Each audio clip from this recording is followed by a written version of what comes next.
People have tried to make me feel guilty for trying to be better, for trying to live better, trying to have a whole life with what's left. And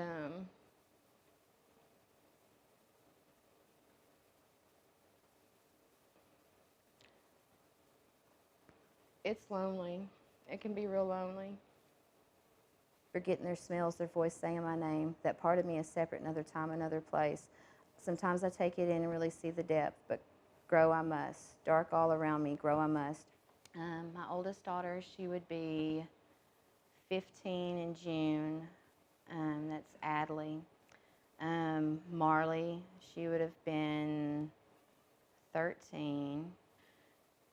And she said, Phoenix came and talked to me last night. He said, we're going to come live with him at his home soon. You know, the last time I saw them, they're sitting there eating supper. I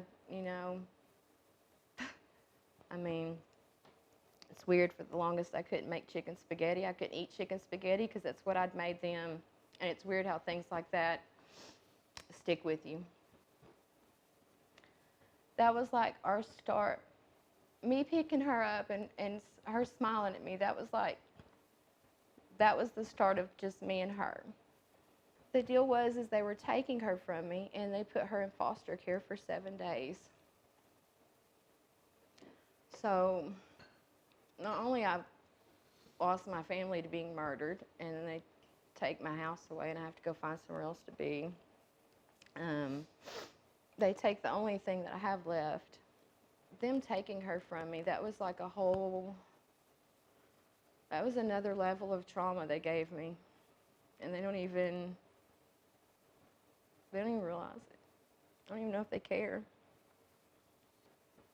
I'm a suspect until I'm cleared, so I get interrogated. I get put in a room, and I just kind of picked a place on the map and said, that sounds like a good place. That sounds like a good place. Nobody knows me.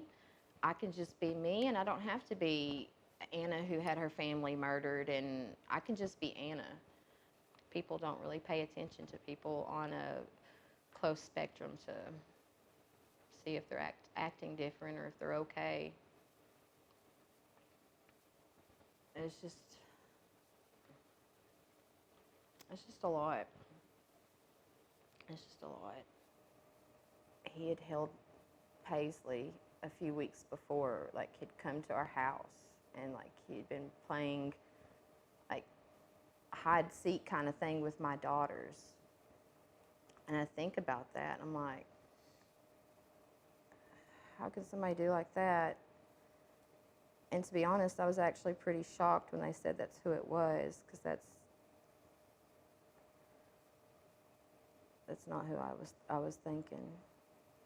But at first, after everything happened, I didn't want to hear anything about God. I didn't want anybody to talk to me about God. I didn't want to, if you were going to come up and tell me about how good God was, I was going to shut you down by telling you, well, my family's murdered, so how good is God?